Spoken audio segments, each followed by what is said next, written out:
My name is Kaylee, and in this video we're going to take a look at the lost ancient city underwater in the Gulf of Khambhat in India that could possibly rewrite the history of civilization, according to this article. But does it actually rewrite the history of civilization? Let's find out, shall we? This video is sponsored by NordVPN, but as always, more on the sponsor later in the video.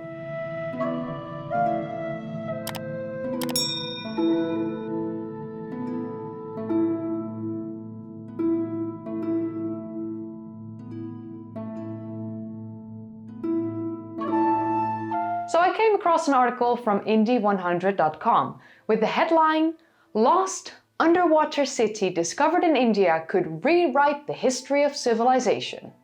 As you can imagine, this piqued my interest, mostly because this is quite the grand claim to make, and if you're familiar with my work, I like to get to the bottom of these things. So I decided to make this video so we can figure out together if this claim is true or not. The first thing that I would like to point out is the fact that this is not a new discovery. Not at all. The settlement was already discovered more than 2 decades ago, in December of 2000 by the National Institute of Ocean Technology, as they were conducting a routine survey of water pollution levels in the area. Using sonar equipment, the team identified what they believed to be large geometrical structures down on the sea floor. These geometric formations spread irregularly across an 8-kilometer, 5-mile stretch, resemble known characteristics of the Harappan civilization, also known as the Indus Valley Civilization. A civilization I have not yet spoken about on my channel. Hey, do you remember the last time we discussed staying safe online with NordVPN? Well, I'm so amazed by what they do that I partnered with them again. NordVPN's mission is to make the internet better than it is today. They believe it should be free from online threats and censorship and surveillance. And I'm all for that, since I did have some crazy experiences with online threats. Let me tell you about another scary experience I've had. So I was online minding my own business when I got this urgent email. It really looked legit. I mean, the logo, the wording, literally everything. But something still felt off, so instead of clicking that tempting link, I remembered NordVPN's threat protection feature. I clicked on NordVPN and just like that, it scanned the email and it warned me about the danger lurking behind it. Turns out, it was a phishing attempt trying to get a hold of my personal info. Can you believe it? But thanks to NordVPN, I dodged a major bullet. It's moments like these that remind me why NordVPN is so essential. It's not just about browsing anonymously, it's about keeping your digital life safe from all angles. If you want to keep your personal and important information safe and sound, you will need some protection, just like NordVPN. Don't wait until it's too late. Click the link in the description to safeguard your online world with NordVPN today. Get your NordVPN 2-year plan plus 4 months free here with the link in my description box. It's risk-free with Nord's 30-day money-back guarantee. I've been asked a couple thousand times to talk about the Indus Valley Civilization, so hey, here we have it. This civilization lived in the area from 3300 BCE until approximately 1300 BCE. There are, however, many sources that claim that the Indus Valley Civilization emerged around 7000 BCE, which would mean that the civilization is older than the Sumerians or the Egyptians. But this was actually part of a Pre-Harappan culture, meaning that these people were different from the Harappan civilization that later on emerged. They are probably ancestral to the Harappan civilization in a way, but they are still distinctly different. The Pre-Harappan culture lived in the area of Pakistan from 7000 BCE until approximately 5500 BCE. From 5500 BCE until approximately 3300 BCE, we have the early Harappan culture, still distinctly different from the Indus Valley civilization, but these were ancestral to the Harappan civilization. So the Harappan civilization are the descendants of the early Harappan culture. The Harappan civilization itself, as I mentioned just now, lasted from 3300 BCE until 1300 BCE, a civilization that lasted for 2000 years, dominating the area. People who make the claim that the Harappan civilization emerged around 7000 BCE are considering the Pre-Harappan culture as part of the Harappan civilization. But this is not how civilizations and cultures work. This is a very, very, very gross oversimplification, and it shouldn't be used in this way because it is misleading and it's incorrect. The Pre-Harappan culture was located at Mehrgarh, which is a Neolithic mountain site in the Balochistan province of Pakistan. So 7,000 years ago, they were not yet living near the Gulf of Khambhat in India. The Harappan civilization didn't start living in the area of the Gulf of Khambhat until approximately 2600 BCE. So for people to claim that the lost city in the Gulf of Khambhat was part of the Harappan civilization dating back to 7,000 years ago is already spreading a lot of misinformation. Because the Harappan civilization not only didn't exist back then, but also the people who were part of the pre-Harappan culture didn't live in that area back then. And it's important for me to clarify this stuff because my goal has always been to share the truth with my audience, to share our real history as a species. People may hate me for it. People don't like the fact that I discredit the things that they believe in, but at the same time, listen to the history, listen to the evidence. I'm not an academic. I do not have an agenda besides wanting to share our history, our factually evident history. The discovered settlement is now known as the Gulf of Khambhat Cultural Complex, but even in 2024, more than 2 decades after its initial discovery, archaeologists and historians are still unsure when it comes to the age and significance of the site. And there are some good reasons as to why they cannot come to an agreement, and why we haven't gotten clear answers about the site yet. It's been over 2 decades. You'd think we would have more information, but yeah, at this point in time we don't. So let's take a look at those reasons, shall we? The initial discovery of the site occurred in December of 2000, and on May 19, 2001, the site was announced to be the ruins of an ancient civilization by Murli Manohar Joshi, who was at the time India's Union Minister for Human Resource Development, Science and Technology Division.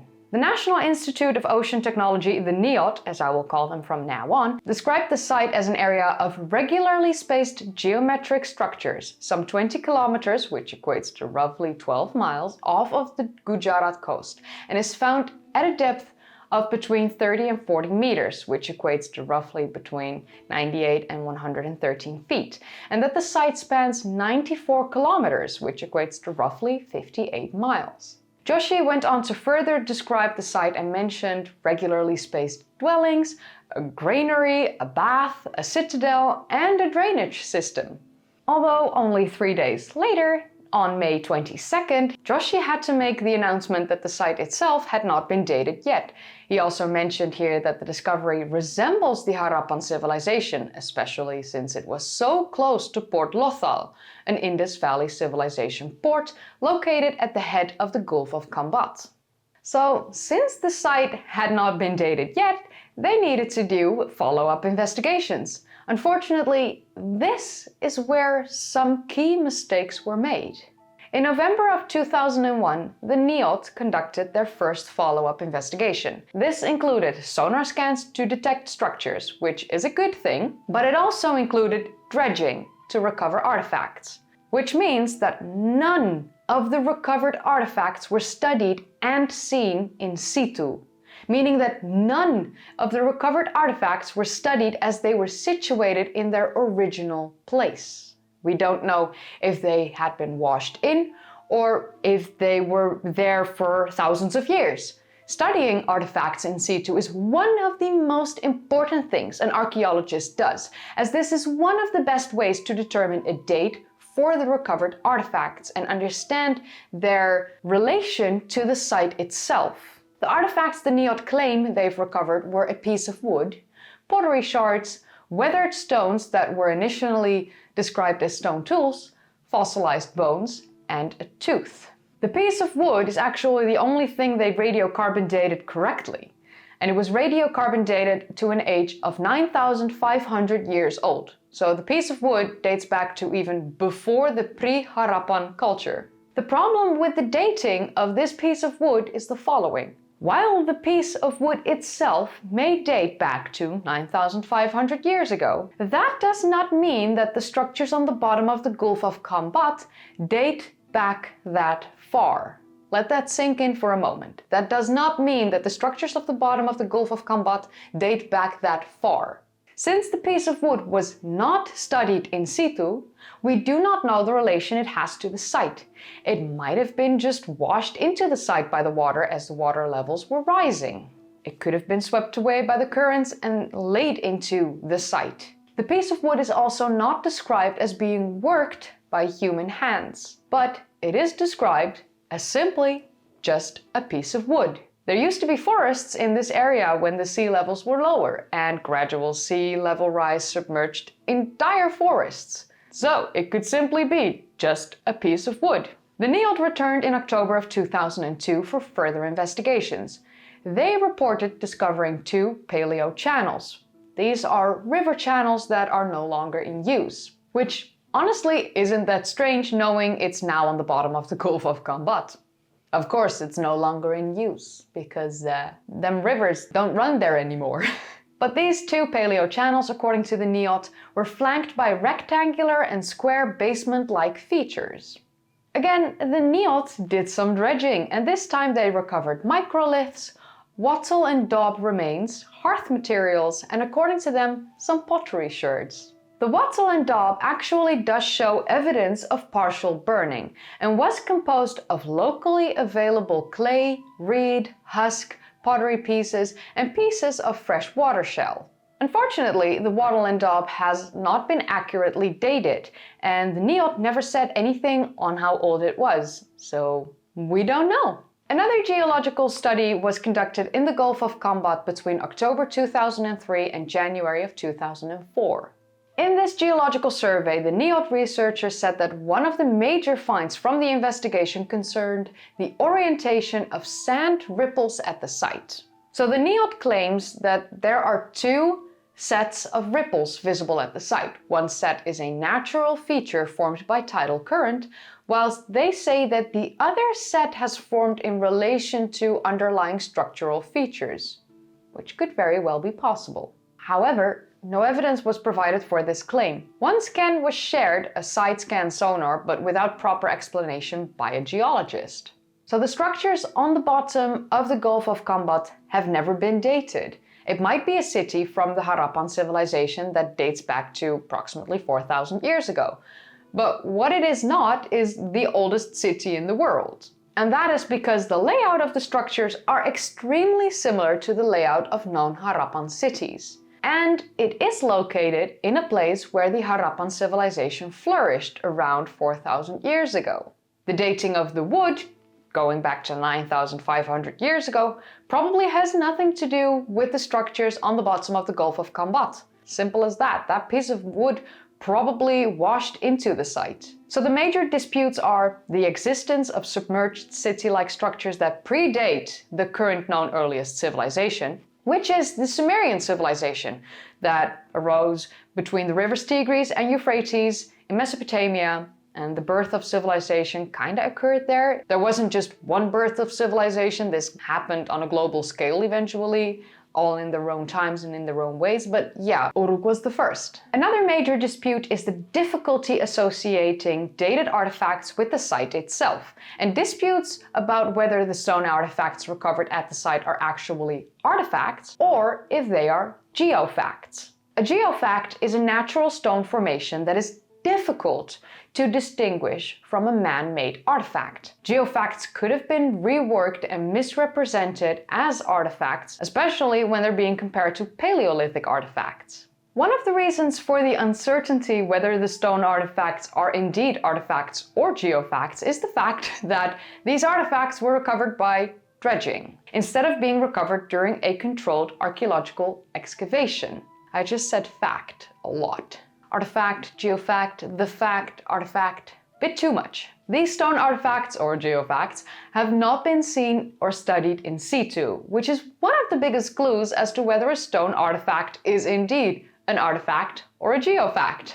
Another issue is that most of the pottery sherds they recovered through dredging are very small or even miniature, which means that they could have very easily been brought into the site by strong tidal currents. The pottery sherds do show similarities to those of the Harappan civilization.